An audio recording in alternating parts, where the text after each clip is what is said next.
Welcome to another episode of the Big J Little J Show. In this episode, we'll talk about Duke football. We'll quickly recap what the hell happened at UConn, preview Duke, Virginia. But before we get started, a couple words from our sponsors. Legacy Safe.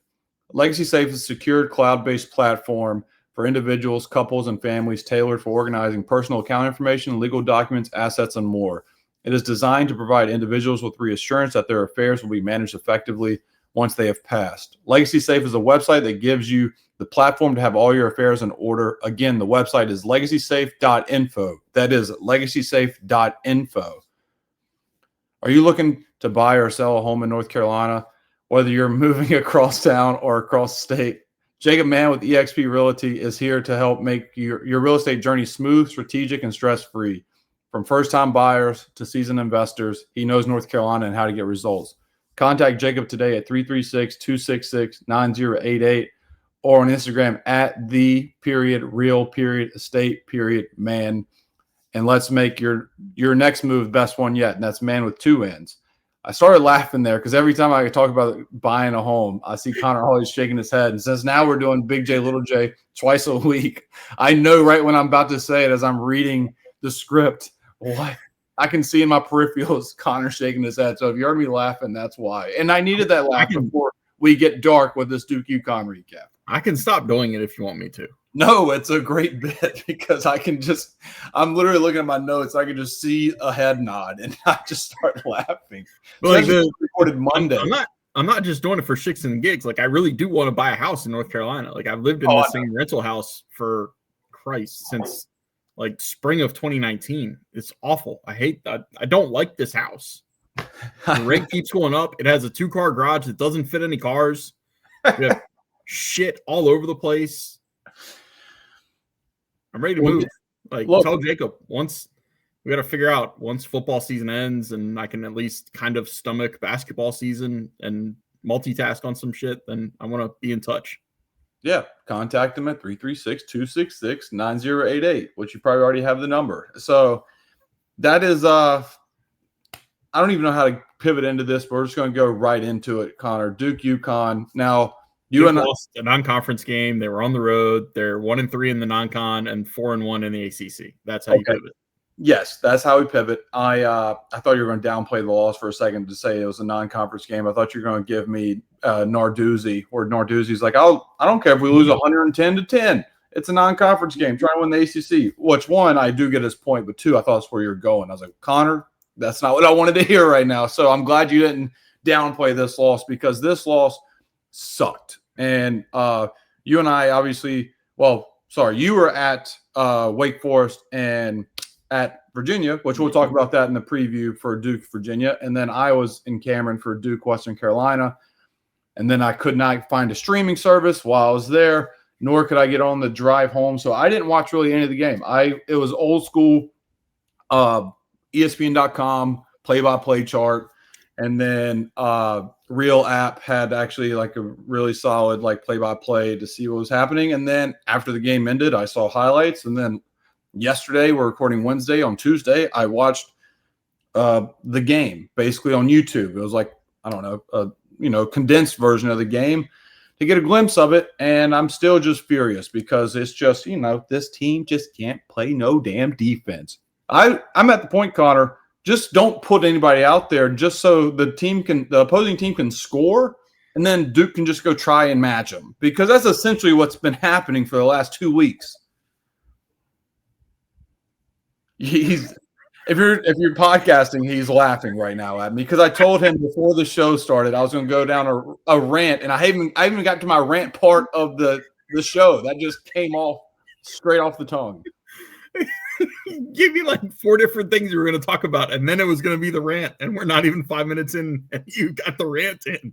No, I got a rant in. Yeah, I have about 3 more apparently coming. I did not mean to go down. That's why I wanted an over-under to be set on how many rants you get on, how many tangents you get on about Duke's defense. We'll say 2.5. There's one right there.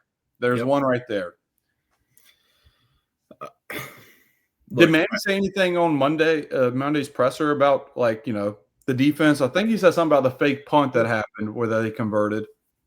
Of course. And when I get some time, I can write stories, and there'll be stories on Devils Illustrated about what needs to happen to help Duke's defense. Look, they feel like their defensive line is playing well.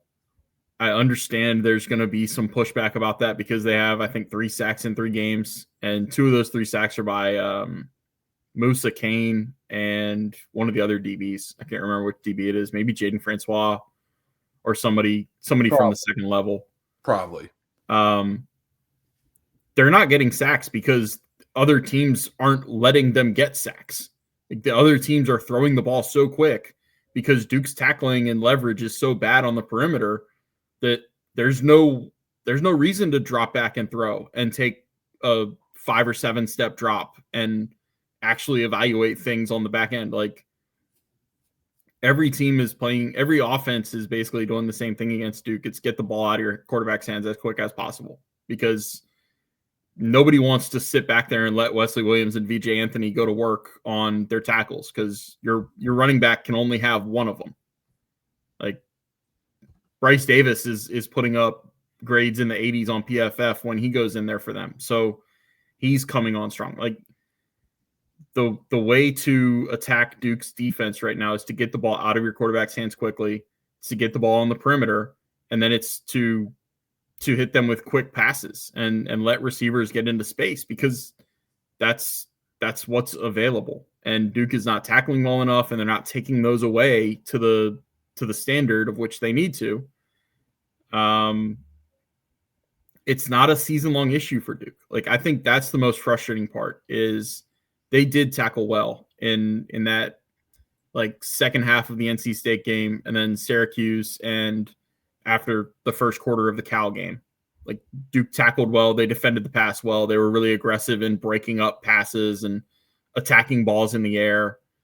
They did it for the most part against Georgia Tech. It was just really the last quarter, maybe from the midway through the third quarter on, is when they really lost discipline against Georgia Tech. But now it broke in the last 2 weeks. Like, Antonio Williams and Kate Klubnik went nuts. I can't remember his first name. Joe Fignano. I got that pronunciation very wrong last week. Joe Fignano had a great game. Skylar Bell had a great game. One of their other receivers whose names escape me, like Ramello or Ray Mello, something like that. He had a good one. It's like, they know the problem. They know the solution.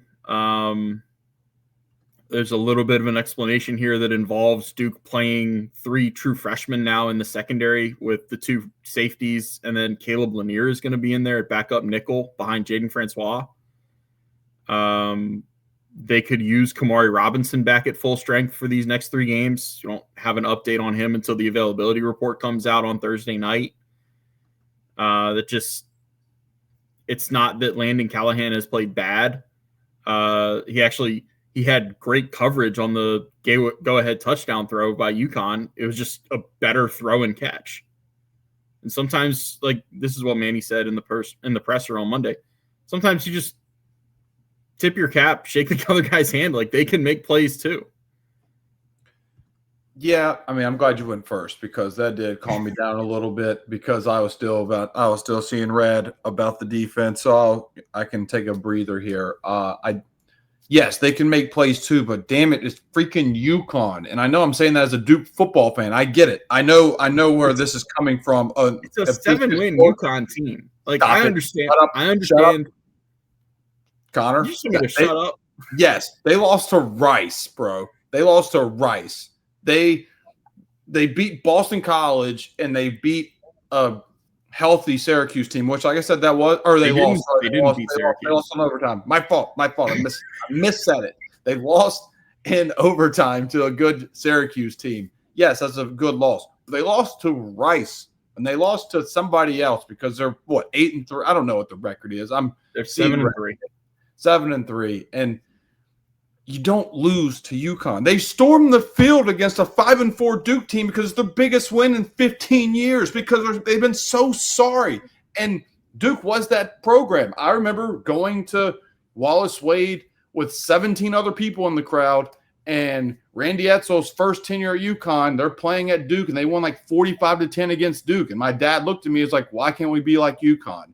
That's a great question because that team obviously went to a New Year's Six Bowl, I believe, and they were really good back then. And then the script flipped where Duke became more of a relevant team, played in the ACC championship game, went to a New Year's Six Bowl, and like it looked up and up. And now UConn's been dormant of the college football world, and Duke blew them out there, 2 years ago? That's when they tweeted capture the flag that I wish Duke never had to delete. And then last year, and Wallace Wade, it looked like Duke's going to beat them by 40 again. And then that tweet still exists. Did they just change the wording? Oh, really? Yeah, I found that tweet. It's capture the flag, but flag spelled the way you spell flag, not the way Duke fans have spelled flag for 3 years.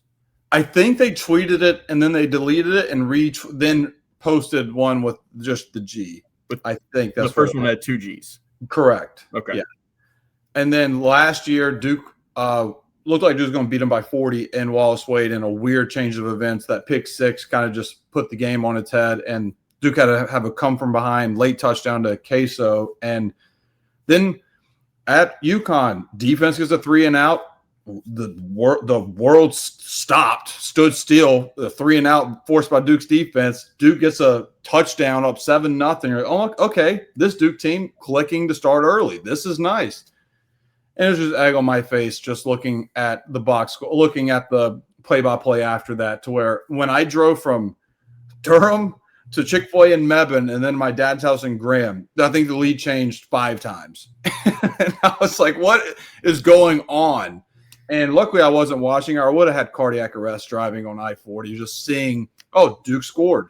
UConn scored. Duke scored. They go for 2. They score. They go for 2. And I'm like, what the hell's happening? And I feel bad. It's just frustrating because it's frustrating because I can't, like, I'm frustrated, obviously, but also Duke's 4-1 in the ACC, which we'll talk about in this preview. But I still want to be negative Nancy for a second because this team is so damn talented, and you alluded to it where I was about to go with it. But Manny said the defensive line's been playing well, but I just don't. I find that hard to believe because one, we're getting got gashed in the run game by Clemson, and Duke was missing assignments, whether it was the D-line or linebackers, whatever, that Adam Randall got loose a little bit. And then UConn, they just moved the ball up and down. I know passing because they run that soft zone, which, I'm anti-soft zone, but you make the good point that Duke can't freaking tackle. So it's just like, what do? I just would like for Duke to not run a soft zone on 3rd and 4. When you're giving them 12 yards of space and then they throw that short pass and they get 20 yards because they catch it with room to run, they're going to make the guy miss because Duke can't tackle worth a damn. So it's just, play aggressive. And I have stats here. Vincent Anthony, 6.5 sacks on the year. 3 came against Illinois. And he's had 0 the last 3 games. But to your point, Haynes King gets it out quick.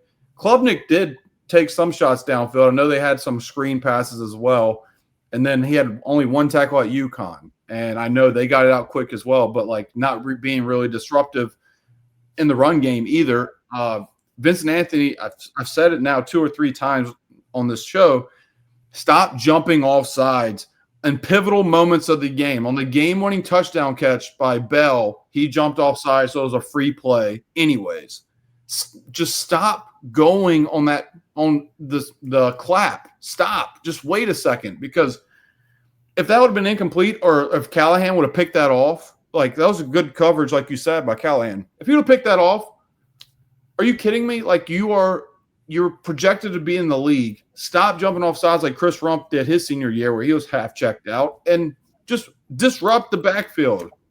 And then Wes Williams has had 2 sacks this year after having 8 last year, and 1.5 of them came at Cal, and the other half sack came against NC State. So it's like, where is the production from the star talent? I know everything you just said is right. They're getting it out quick, but there's just no disruption. I'm pulling up some PFF to back me up here too. That's fine. I don't give a damn about PFF right now, Connor, because I have even more stats. Duke last year, Duke's While you pull up PFF. That's all pulled up. Wait a minute.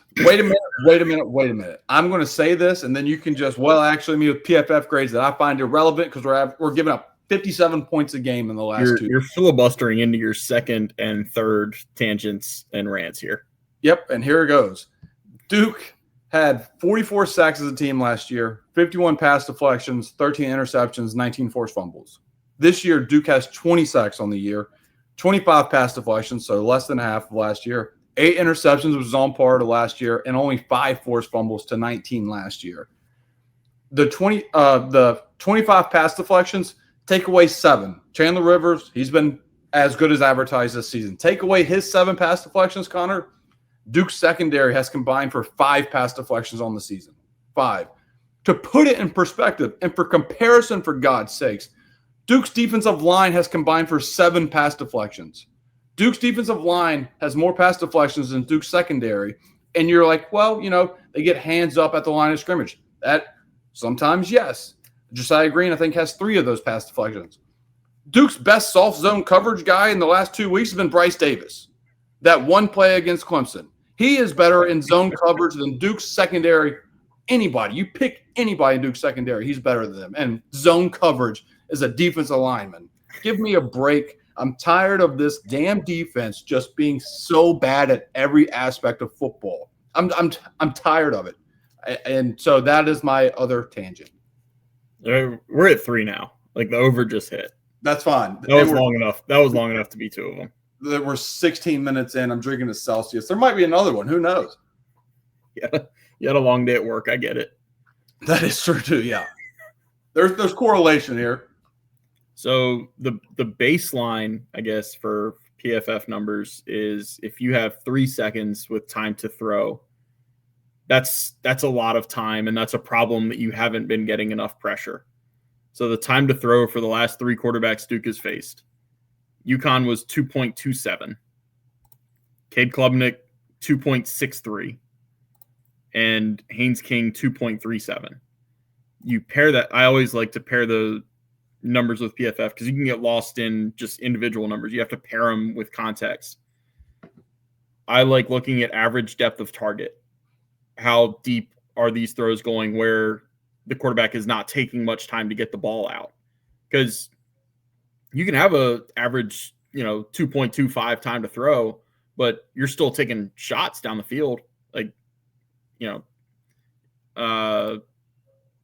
UConn's average depth of target was 5.7 yards. So very, very close to the line of scrimmage. Clemson was 6.9 yards and Haynes King was 9.4.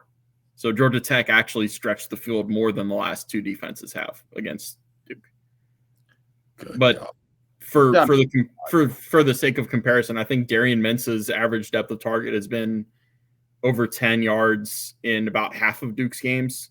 I might have that a little off, but you think about how much quick throw Duke has, and Duke has not stretched the field with all the deep shots that they took last year. Like they don't have a Jordan Moore and Eli Pankel that they want to just get one-on-one and they want to throw the ball to the perimeter and throw the ball 40 or 50 yards down the field. They want to get Cooper Barcade on a 18-yard hitch, or they want to get Quayshawn Brown on a skinny post or slant or that kind of thing. But, think about how many checkdowns he's thrown.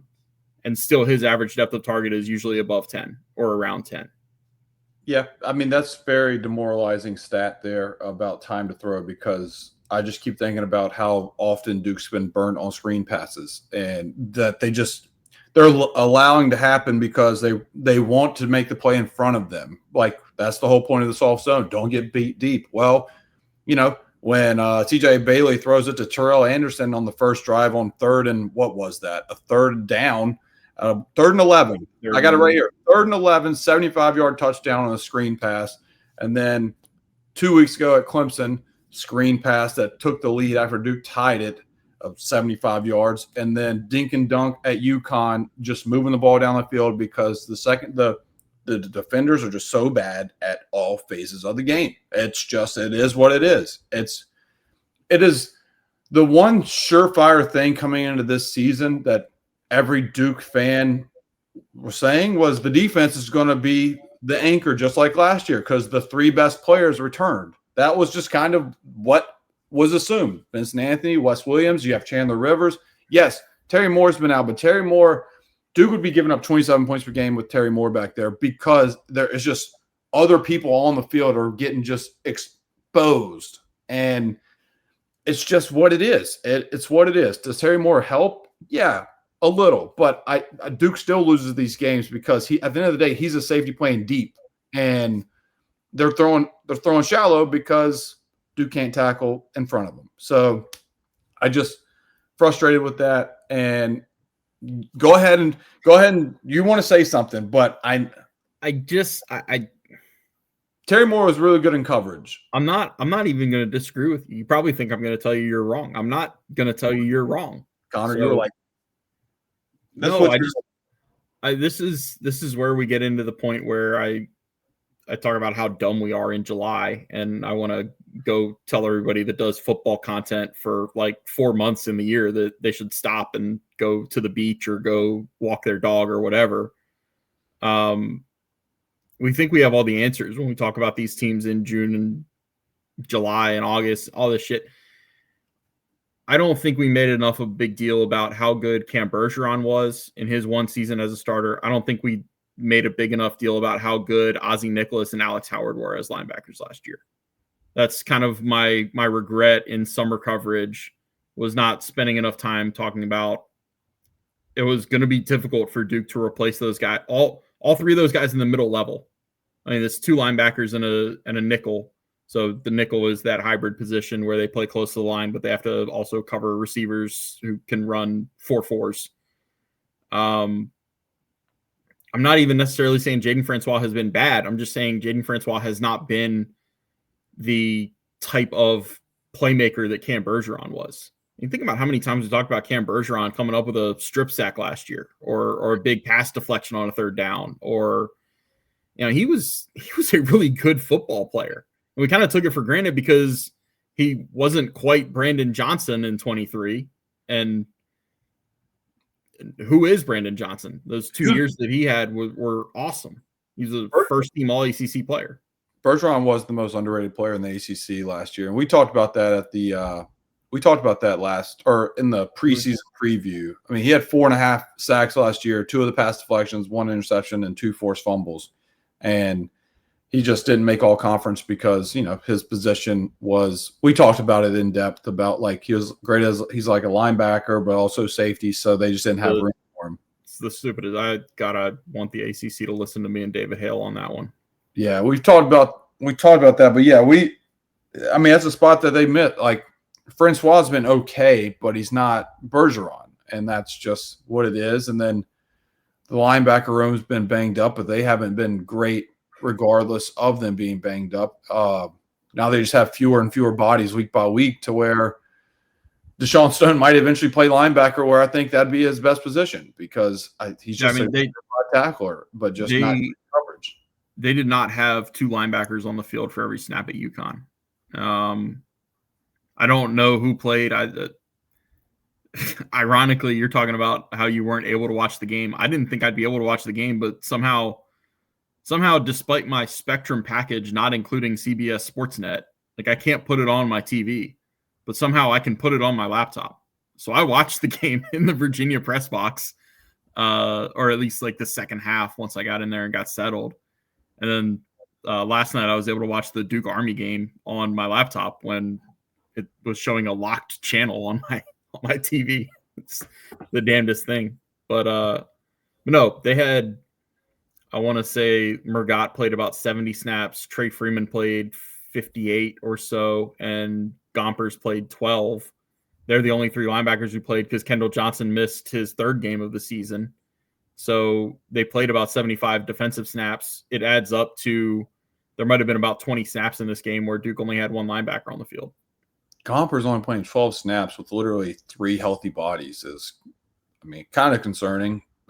Yes, he's a true freshman, and there's a lot to learn with the learning curve of mentally and physically at the linebacker position. Maybe he's too light, and they just really need him to bulk up in this summer. But 12 snaps, it's not great with three healthy bodies really at the linebacker position. No, it's not. But I'm saying this. Bryce Davis is playing. Bryce Davis is grading out really well, and they're still only playing him, 12 to 18 snaps in games. Well, I was saying, I'm saying this about a true freshman. I'm not saying this is concerning with a junior. He's going to be fine for his career. Just I thought, he might be farther along because of where he was recruitment wise. Hey, maybe this is a day one guy that you pencil in on the 2 deep, and he wasn't, or he isn't, and that's fine. That's fine. He might just need a full off season to gain 10, 15 pounds. He has the speed, but maybe he just needs the physicality. You got to remember too that he wasn't here in the spring.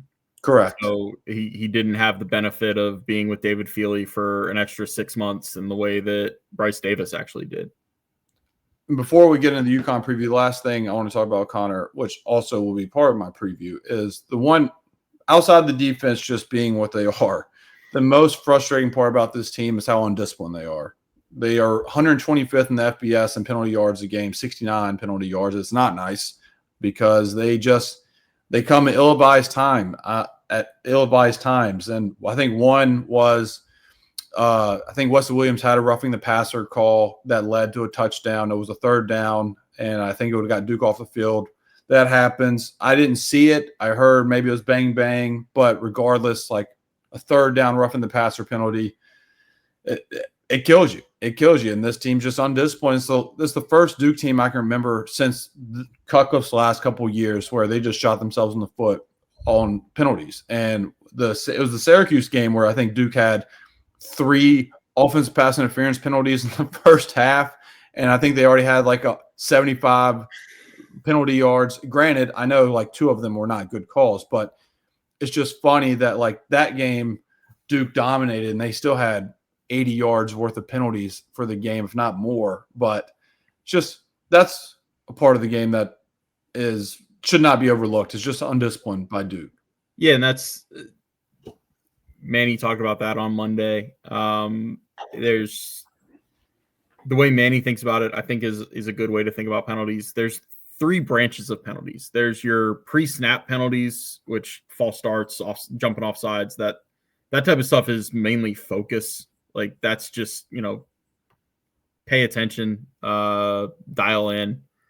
There is your technique penalty, which is more he gave the example. I think Aaron Hall had either a defensive holding call or a pass interference call where he kind of hooked the running back on his way to the flat or something like that. And, Manny said it's bang, bang. If he lets him go a half second earlier, it's probably not called. But there have been plays that are worse. A lot of times they'll give the examples of holding, a wide receiver getting outside the pads, and that's just a technique thing that they're fine with the way it's taught. The ref saw it one way, and the next week the ref might see it a different way, and it's not called, and Nate Shepard breaks off a 30-yard. Those are the ones they're most okay with. You're never okay with penalties, but you have some understanding. The ones that drive Manny crazy are the discipline ones, the personal fouls, the roughing the passer, the things after the whistle or after the play has ended in that area of the field. That's where they've got to be better, or they're going to lose all 3, 2 of the next 3. They're not even going to come close to accomplishing what they think they can accomplish this year, which is still on the table. So that's got to get cleaned up. Yeah, it does need to get cleaned up. I was trying to pull up Virginia, because Virginia, I think, is 25th in the country in penalty yards. They don't shoot themselves in the foot.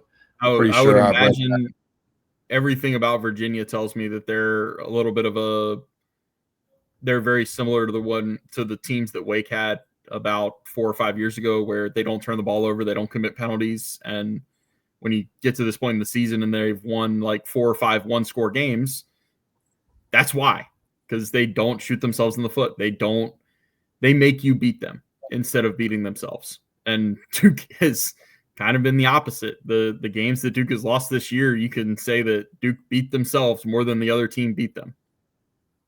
Yeah, Duke is a 4.5-point favorite against number 19 Virginia coming into Saturday. The line went from 6.5 I think it opened at 6.5. It's at 4.5 now, based off ESPN's ESPN.com. But I think it's just been hovering 4.5 the whole time. Chandler Morris is, as of recording, they said on Tuesday that Virginia was hopeful that he's going to play. We're supposed to hear something either today or tomorrow morning.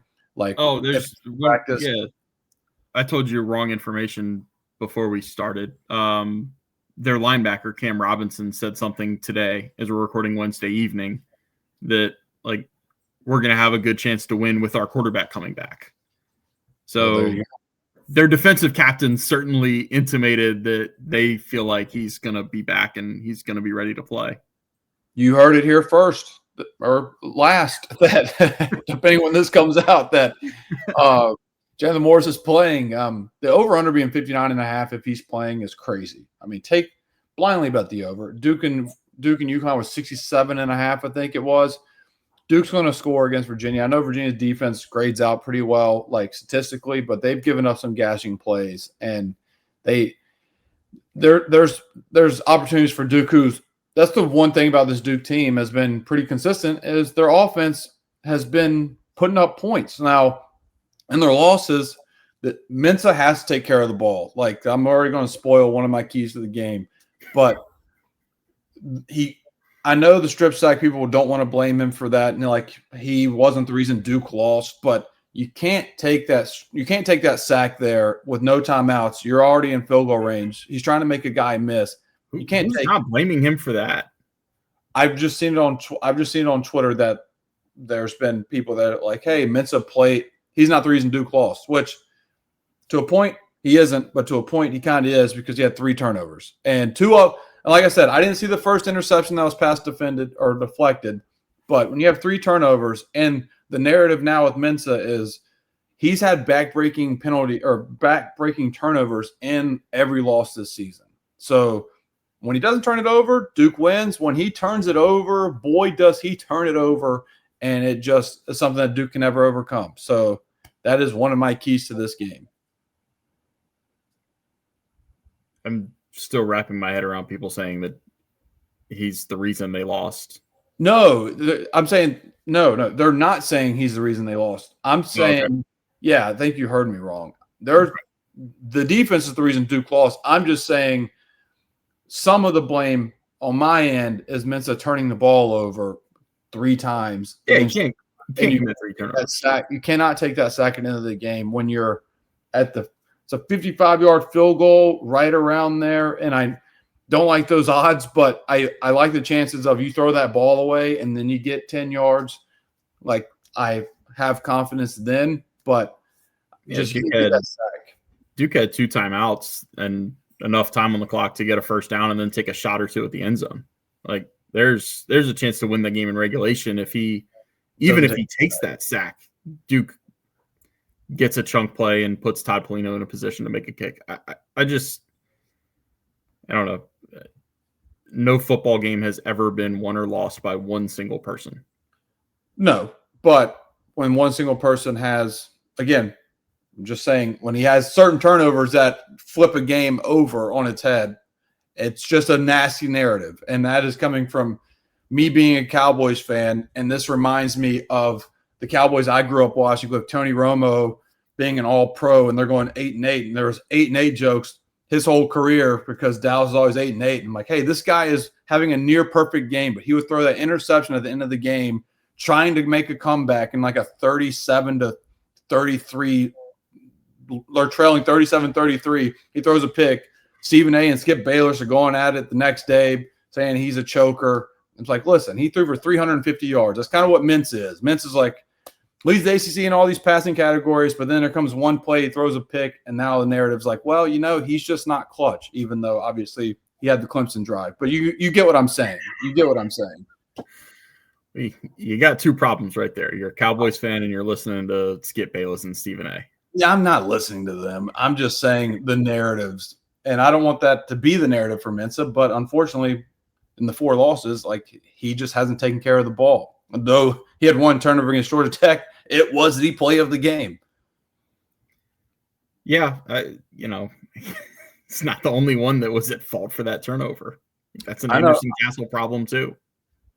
I know. I'm just saying, and if he just takes care of the ball, that's where we start first because Duke's offense has to play damn near perfect for them to beat Virginia. Like they have to because Virginia, if Chandler Morris is playing, what they average 30 points per game. No, sorry, Virginia averages 34 points per game. Yeah. So here's the thing: like Virginia's season is played out in two halves.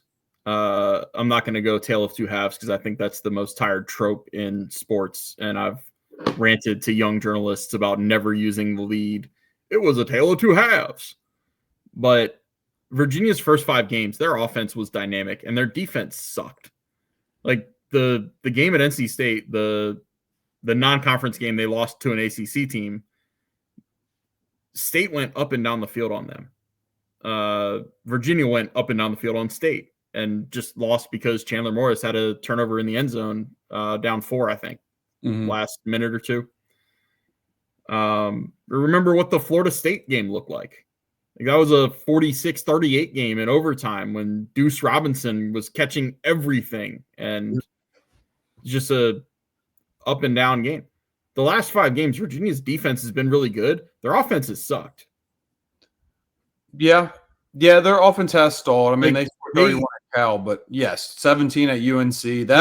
They scored 31 at Cal with a pick 6 to end the game. So they really didn't score over 30 with their offense on the field. Good point. They didn't play well offensively at Carolina. And then last week, they didn't score a touchdown. They had 9 points. Some of that is losing your quarterback in the second quarter, but it's not like their offense was having great success against a very good Wake defense before then. Like their first possession started on Wake's 24-yard line after a blocked punt, and they got no first downs and had to kick a field goal. Yeah, I mean, while you're talking, I was looking up the Louisville game. I mean, Louisville, they won 30-27, but Louisville literally gave them 2 touchdowns on the fumble and a horrific play by Miller Moss. Probably the worst decision I've ever seen a QB make. Miller Moss basically giving Virginia the ball and the box. Chase Bryce. Yeah, I did watch Chase Bryce. It was a very Chase Bryce-esque play, but Louisville had 383 total yards and Virginia had 237 in a 30-27 game. Yeah. So to your point, Virginia got beat by a team last week that had 203 yards of offense, and you were there to see it. And you make a good point because like I've kept tabs on Virginia, but I really haven't watched Virginia since the Florida State game. Like I didn't watch the Washington State game where they won on a walk-off safety.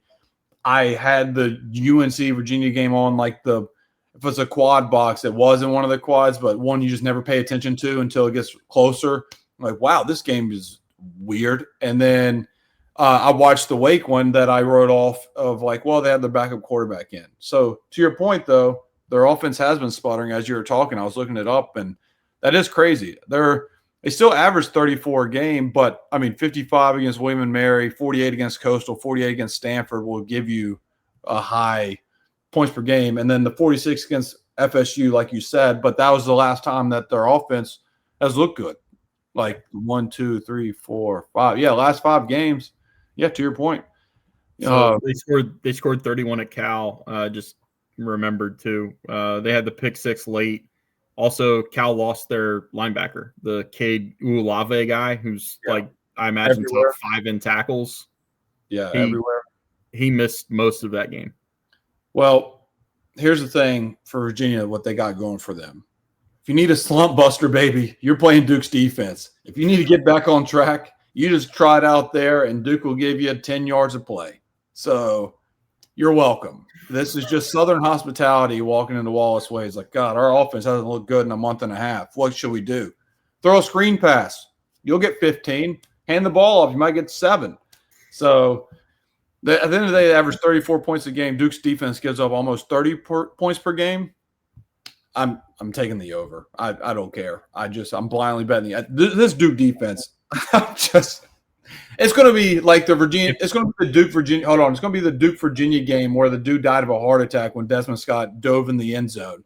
Like that's what's going to happen. It's going to be 55-48 where Duke converted a 4th and 19 to keep the drive alive. Desmond Scott dives in the end zone to beat Virginia.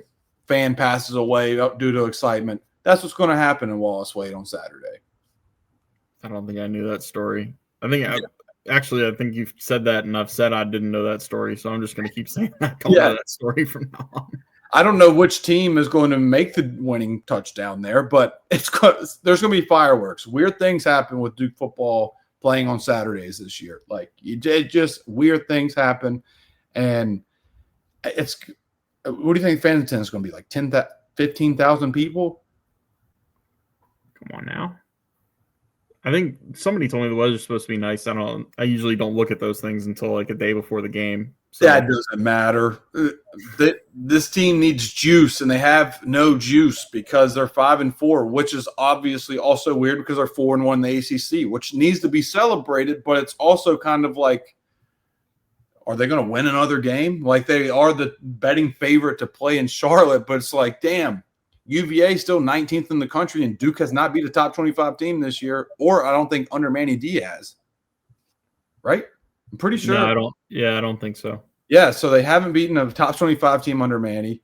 UNC, I still don't believe in them, but they have shown a pulse on at least the defense side of the ball. And then Wake Forest has had a great season in year one under Jake Deckert. Why am I drawing a blank on his last name? We were just talking about him before the show.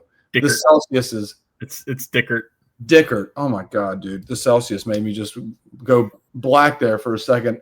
And they're having a great year with them, and they have two quarterbacks that one can't complete both can't complete a 5-yard pass, but one's going to be at your feet. The other is going to be 3 rows in the stands. So that's where I was going with that. And you're laughing because you know it's true, but their defense. I've watched it all year. Yeah, their defense travels, and they play a Duke defense that will give them a screen pass. They just have to make 1 out of 2 completions on the screen pass. Yeah, that's the problem is they struggle with the screen passes too. That's exactly the type of opponent Duke needs. If only the NCAA allowed bounce passes to be completions this year.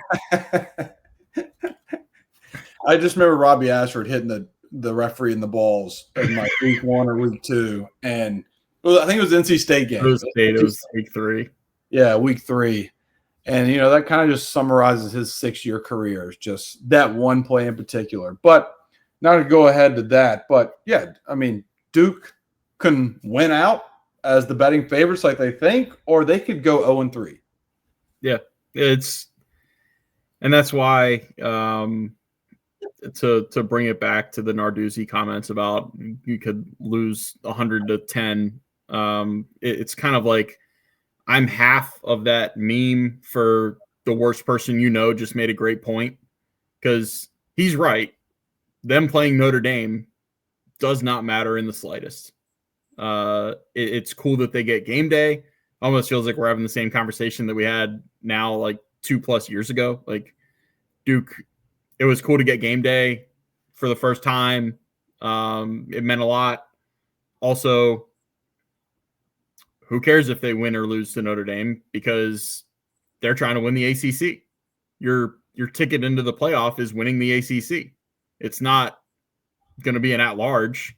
It probably wasn't going to be an at-large 2 years ago for Duke if they had beaten Notre Dame. This team sure as shit isn't getting an at-large bid. So no, and that's where I don't know. Yes, you would have wanted them to play better at UConn, but if that can be a rallying point, I'm trying to look into the glass half full crystal ball here. If that can be the rallying point for the next 3 games, if that can be the good recalibration that they need, they have won 3 straight ACC games this year already. Like, they have proven they can win 3 straight ACC games and play at a high level. Yeah, but those 3 straight were bad teams. Like, that's my concern. They haven't beaten. You know what I mean? State has beaten 2 of the best teams in the ACC. Fair point. State, yeah. That was such a weird game. I mean, that one play. Cal has a budding superstar quarterback that was lighting Duke up, and then Duke figured out a way to put him in hell. I thought that was the turning point for this Duke defense for the whole year, when they were just going up and down effortlessly, and then Duke just made Cal just kind of freeze and not know how to throw a forward pass. So I was like, okay, this Duke team is back to last year, and they are not. It is funny, Connor, because they had preseason expectations. They're preseason pick 6 in the ACC, which technically I think they're tied for second right now or first. I don't know. I don't know how the whole thing works, but in terms of preseason expectations, they are exceeding them in the conference. But I said the hypothetical, sign me up 10 out of 10 times if Duke's going to lose to UConn, but they win their last 3 games. I would take that as a Duke fan. Now, granted, I still would, but hand up, I did not take it into account that'd be their 4th loss of the season to UConn, and that would eliminate them from college ball playoff because I think when I made the hypothetical, Duke was playing Georgia Tech, still had Georgia Tech on the schedule where I'm like, yeah, you beat Georgia Tech, you're 9-3, undefeated in the ACC, and you lose to UConn in a weird game in November. Yeah, sign me up. Now, it feels a little weird. I still kind of am signed up for it because, hey, as a Duke fan, Duke's never won the ACC in football. So, yes, would it look bad for the ACC that they're 8-4 and they go 9-4 winning in Charlotte? Absolutely. But selfishly, I don't care because at the end of the day, I want this Duke team to win the ACC. It's just going to suck when they play in the Pinstripe Bowl after winning the ACC. But this is what's going to happen. I have the script. This is the script, Connor. You ready? Let's hear it. Duke's going to win out, and they're going to play in Charlotte. So they'll be 8-4. They're going to lose in the championship game by 24 points to whoever finishes first. Georgia Tech, we'll say 8-5. They play in the Gasparilla Bowl, some bowl before Christmas, and they finish 9-5. And so we're like, well, Duke won 9 games in back-to-back seasons, but we're just going to be looking at this year like, wow, that was a wasted opportunity for a team that went to the AC tournament or AC championship game and won 9 games because they lost 5. Yeah. That's the script that I have in my head. I can just see that playing out. I mean, I don't think a team that plays in the ACC championship game is going to be relegated to the Gasparilla, especially because of how shitty the rest of the league is. These are so many just above average teams that are just lottery balls clinging against each other. There is no rising tide here. I know. Obviously, it's tongue in cheek when I say Gasparilla, but it's going to be an irrelevant bowl where it's going to be Duke against. If Duke wins 9 with whatever shit like Mayo Bowl, T's and P's. If Manny wins the Mayo Bowl and gets Mayo dumped on his head, I hate Mayo. It just looks like the most miserable experience ever. And there's like a 20% chance that a Mayo Bowl intern has the jug too heavy and hits you and gives you a concussion right before your bath. They did that to Loxley or somebody. I think it was Loxley that got decked. Yeah. Or Beamer maybe. He deserved it if it was him. But anyway, I don't know. I mean, that discussion point, if we get to it, is going to be interesting to me. I'll just say that because I mean, Duke's football history would tell you that if you win 9 games in a season, I don't care who you beat, you should be happy and celebrating the shit out of that. It would be definitely something 10 years ago or 10 years. The talent on this team is to the point where you could argue that 9 wins and finishing this season with 9 wins and going to some ho-hum bowl that's on ESPN2 at 3:00 in that weird week between Christmas and New Year's, that would feel hollow to a point. Yeah, in the current state, very hollow. But 10 years from now, you look back, it's well, Duke won 18 games in 2 years. That was pretty good. But hopefully Duke continues to trend upwards to where I'm not reminiscing on a 9-5 potentially wasted opportunity season, because that just it's just a fun exercise to think about. Wow, this Duke team, there's just so many realms of possibility with winning out, not winning another game. You talk about expectations that would completely be a wasted season if this team goes 5-7, 6-6. Just an abomination of a season. What are your keys to the game for Duke against Virginia? Keep Virginia out of the end zone for their second straight game. The crazy thing for me to wrap my head around for the last 2 months has been the two teams that I cover. Which one of them has the like legitimately dominant, authoritative, like can really screw up your entire plan offensively is Wake Forest and not Duke. Like Wake's defense is the one that is able to dominate games. I don't know how much of a blueprint Wake showed. I think at this point they have players playing better and more confident than Duke's defense does right now. But talk about comparing the offenses and comparing quarterback play and comparing which one has the better weapons at the skill positions. Duke should be able to put up a whole lot more than 203 yards against Virginia. I hope. I mean, that's something that you can almost pencil in. One thing that I did not really care for during the Duke UConn game that we did not talk about was Nate Shepherd's. I think it was his dad that was tweeting about like the lack of touches. So that was also very early in the game where I think he quoted somebody and saying he had 3 carries for 29 yards. Maybe give it to that guy, and he said something with it. But he still had Duke ended up. Spoiler alert: Duke did give him the ball, and he had over 100 yards rushing. He's averaging 6.5 yards per carry this year. So that's something to keep an eye on because, you know, parents love, like, you start losing, parents really start letting it know that they're not happy with what their child is getting. And it's the way of the world with athletics in general, but let alone now college athletics. So hopefully winning cures all, they say. So hopefully Duke does beat Virginia because my key of the game, Connor, I got it right here for you. You ready? My key of the game. Duke plays 15 guys on defense to get off the field and hold Virginia to less than their season average of 34 points per game. Are you talking 15 guys throughout the game or 15 guys like put 15 on the field? Okay. I think Duke basketball plays Friday night. I think you get Dame Sarr out there for Saturday, and you give Rivers one side of the field, you get Dame the other, and then you just figure the shit out in the middle of the field. And that's it. And Dame's experience as a international basketball player should prepare him to play American football. Could not be worse than what's out there right now. Could not be. How do you think his tackling form will be? As what Duke's is so far this season? I'm just going to play that 6'9" length with that 7-foot wingspan. Give me a freaking pass deflection as a DB. Give me one. He could luck into one with his speed and just innocentness of, oh, should I be here? Because God knows this defense could use some spark. And so Dame Sarr, you're on line 1.